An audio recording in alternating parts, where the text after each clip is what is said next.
wabarakatuh. Halo semua. Ya, kembali lagi ke dalam video pembelajaran saya.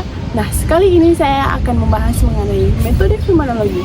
Pembuatan video kali ini untuk memenuhi tugas mata kuliah dari Bapak Dr. Suwito selaku dosen pengampu mata kuliah metode penelitian. Nah, langsung saja kita masuk ke dalam pembahasan mengenai metode fenomenologi. Metode fenomenologi adalah pendekatan dalam penelitian yang berfokus pada pemahaman pengalaman subjektif individu.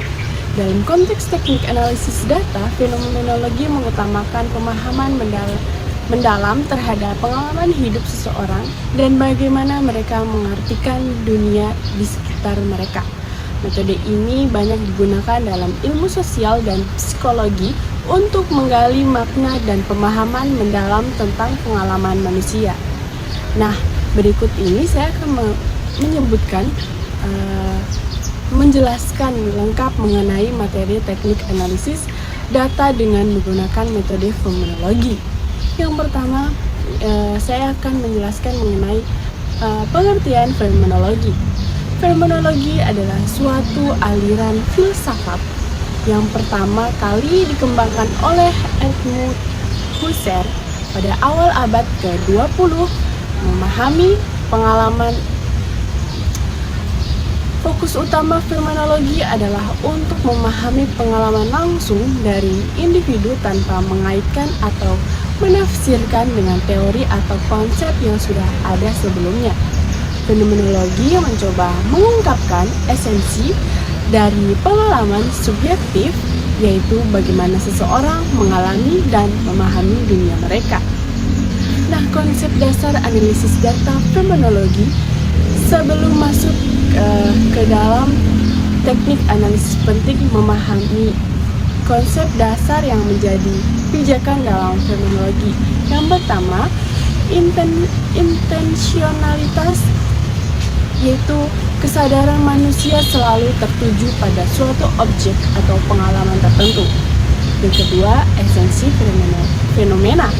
Fokus utama adalah menentukan inti atau makna mendasar dari pengalaman. Nah, yang selanjutnya, breaching atau approach. Peneliti harus menunda prasangka atau asumsi pribadi agar tidak mengganggu interpretasi data. Yang kedua, tujuan metode fenomenologi. Tujuan utama dari fenomenologi dalam penelitian adalah untuk menggali dan memahami pengalaman manusia secara mendalam dan detail. Para peneliti berusaha menangkap pemahaman subjektif individu terhadap dunia dan pariwisata yang mereka alami. Ini juga berarti mencari makna dari pengalaman tersebut dalam konteks yang lebih luas. Selanjutnya yaitu prinsip-prinsip fenomenologi. Yang pertama, intensionalitas. Setiap pengalaman manusia selalu berorientasi pada sesuatu. Artinya, ketika seseorang memiliki pengalaman tersebut selalu berhubungan dengan objek atau pariwisata tertentu. Selalu berhubungan dengan objek atau peristiwa tertentu. Yang selanjutnya itu teknik mengosongkan atau menangguhkan keyakinan atau asumsi kita mengenai dunia luar untuk dapat melihat dunia sebagaimana adanya. Peneliti berusaha untuk melihat pengalaman peserta dengan mata yang bersih tanpa pengaruh asumsi atau teori sebelumnya. Selanjutnya yaitu esensialisme. Fenomenologi berusaha menemukan esensi dari pengalaman yang diungkapkan oleh peserta. Esensi ini menggambarkan inti dari pengalaman dan tidak berubah. Selanjutnya yaitu deskripsi mendalam. Peneliti berusaha menggambarkan pengalaman subjektif secara detail tanpa menggeneralisasi atau mengaburkan data dengan penelitian eksternal. Yang kedua, karakteristik metode fenomenologi. Subjektivitas fokus pada pengalaman subjektif individu. Breaking approach peneliti menunda asumsi atau prasangka pribadi agar tidak memengaruhi penelitian. Deskripsi mendalam menggali pengalaman partisipan secara rinci. Yang selanjutnya, makna dan intuisi menekankan pemahaman makna dari pengalaman individu. Kontekstualisasi menghubungkan pengalaman individu dengan situasi sosial dan budaya mereka. Yang keempat, proses pengumpulan data fenomenologi. Pengumpulan data dalam fenomenologi seringkali dilakukan melalui yang pertama, wawancara mendalam. Biasanya, wawancara tidak terstruktur atau semi terstruktur digunakan untuk memberikan ruang bagi peserta untuk menjelaskan pengalaman mereka secara bebas. Wawancara ini bertujuan untuk mengeksplorasi perasaan, pemikiran, dan pengalaman yang berkaitan dengan fenomena yang diteliti. Yang kedua, observasi. Pengamatan langsung terhadap peserta juga dapat digunakan, meskipun wawancara adalah metode yang lebih umum. Yang selanjutnya, dokumentasi. Dalam beberapa kasus, peneliti dapat menggunakan catatan harian, surat, atau dokumen lainnya yang dapat memberikan wawasan tentang pengalaman individu. Yang selanjutnya, analisis data dalam fenomenologi. Analisis data fenomenologi bertujuan untuk menggali esensi dari pengalaman yang diungkapkan oleh peserta. Berikut adalah langkah-langkah utama dalam analisis data fenomenologi. Yang pertama, pengumpulan dan transkripsi data. Setelah melakukan wawancara atau pengamatan, langkah pertama adalah mentranskripsikan data secara lengkap. Transkripsi ini harus akurat dan lengkap agar analisis bisa dilakukan dengan benar. Yang kedua, reduksi fenomenologis. Proses reduksi fenomenologis atau breaking adalah tahap di mana peneliti menangguhkan segala pengetahuan, pengalaman, dan teori yang telah dimiliki sebelumnya untuk membuka ruang bagi pengalaman peserta. Peneliti berusaha untuk tidak terpengaruh oleh asumsi atau teori yang sudah ada. Yang ketiga, identifikasi tema utama. Peneliti mengidentifikasi tema-tema utama yang muncul dari data, yaitu pengalaman dan makna yang disampaikan oleh peserta. Tema-tema ini bisa berupa perasaan, situasi, atau pola yang sering muncul dalam wawancara. Yang keempat, menyusun deskripsi esensial. Dari tema-tema yang ditemukan, peneliti menyusun deskripsi esensial pengalaman peserta. Deskripsi ini berusaha menggambarkan esensi atau inti dari pengalaman tersebut, yaitu apa yang sebenarnya dialami dan dirasakan oleh peserta. Yang kelima, verifikasi dengan peserta.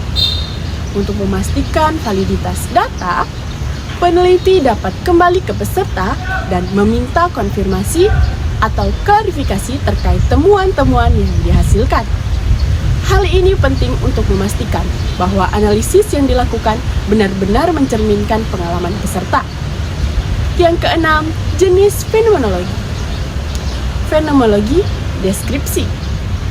Fokus utama pada mendeskripsikan pengalaman yang dirasakan oleh individu tanpa mencoba untuk menginterpretasikannya. Yang kedua, fenomenologi interpretatif. Pendekatan ini tidak hanya mendeskripsikan pengalaman, tapi juga mencoba untuk menginterpretasikan makna dari pengalaman tersebut berdasarkan konteks sosial, budaya, dan kehidupan individu. Yang ketujuh, kelebihan dan kekurangan metode fenomenologi. Nah, kelebihan dari metode fenomenologi yaitu menyediakan pemahaman yang sangat mendalam tentang pengalaman individu. Selanjutnya, fokus pada perspektif subjektif, memberi suara kepada peserta penelitian, menghasilkan data yang kaya dan konseptual. Nah, untuk kekurangan dari metode ini yaitu subjektivitas tinggi, bisa mengarah pada bias dalam pengumpulan atau analisis data, tidak bisa digeneralisasikan ke populasi yang lebih luas karena bersifat sangat individual. Proses analisisnya yang memerlukan waktu lama dan sangat bergantung pada keterampilan peneliti. Yang kedelapan, contoh aplikasi fenomenologi.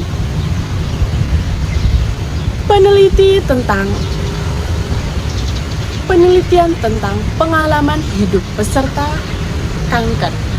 Studi tentang pengalaman individu yang mengalami kehilangan atau trauma. Penelitian mengenai pengalaman mahasiswa dalam menjalani pendidikan tinggi. Kajian pengalaman praktisi dalam profesi tertentu seperti guru atau dokter. Nah, apa itu riset atau penelitian fenomenologi sih? Ayo tahu. Mari kita dengarkan bersama-sama penjelasan. Penelitian fenomenologi berakar pada psikologi, pendidikan, filsafat. Nah, jadi tujuannya itu apa? Untuk mengekstrak data paling murni yang belum pernah dicapai sebelumnya.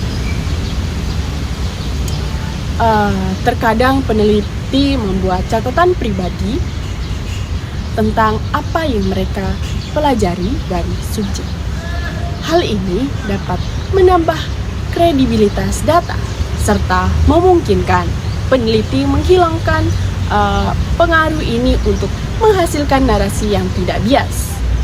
Ada dua pertanyaan besar yang kerap dipakai dalam metode ini, yakni yang pertama, apa pengalaman subjek terkait dengan fenomena?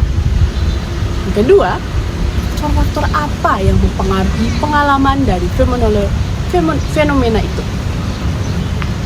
Seorang peneliti juga menggunakan pengamatan seni dokumen untuk membangun makna universal dari pengalaman saat mereka membangun pemahaman tentang fenomena tersebut.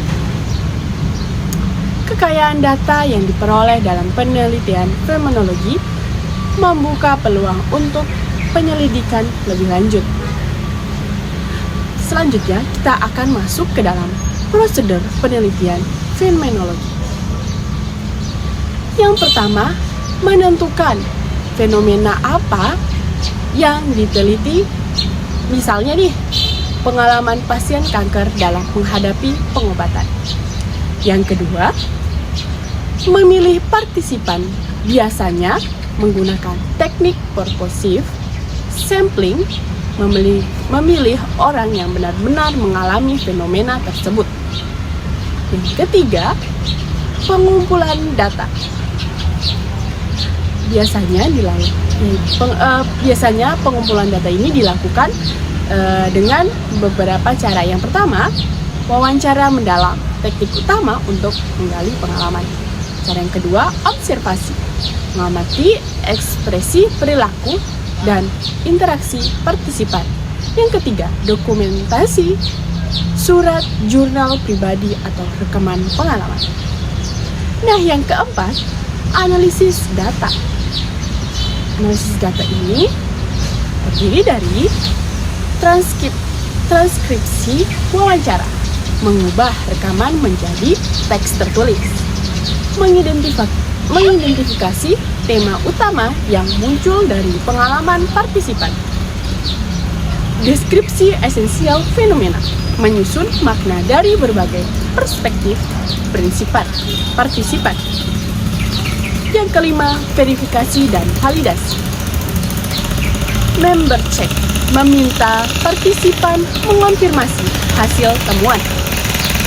Triangulasi yaitu membandingkan hasil dengan sumber lain untuk meningkatkan validitas. Yang keenam, interpretasi dan penyajian hasil. Menyajikan hasil dalam bentuk narasi yang menggambarkan esensi pengalaman partisipan. Dan yang kesembilan, metode fenomenologi adalah yang kesembilan yaitu kesimpulan.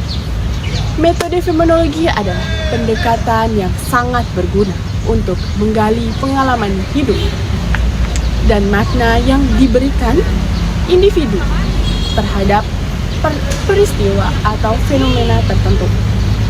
Meskipun terdapat tantangan terkait subjektivitas dan generalisasi, pendekatan ini mampu memberikan wawasan mendalam yang tidak dapat ditemukan melalui metode penelitian kuantitatif. Fenomenologi membantu peneliti untuk melihat dunia dan perspektif orang lain, memberikan penghargaan terhadap pengalaman pribadi dan konteks sosial yang membentuk pengalaman tersebut. Nah, dari sini kita dapat melihat contoh nyata yang ada di Kota Ternate, yaitu bertempat di Taman Oren. Nah, jadi contoh kasus yang dapat kita lihat yaitu mengenai pengalaman subjektif pedagang kaki lima dalam menyesuaikan harga jual di tengah inflasi. Studi fenomenologi di Taman Orange, Kota Ternate. Ya, itu dia tadi penjelasan mengenai metode fenomenologi serta contoh kasusnya. Lebih dan kurangnya saya mohon maaf. Saya Novia Putri Safitri mengucapkan terima kasih telah menonton video saya kali ini. Wabillahi taufiq wal hidayah. Wassalamualaikum warahmatullahi wabarakatuh. Bye.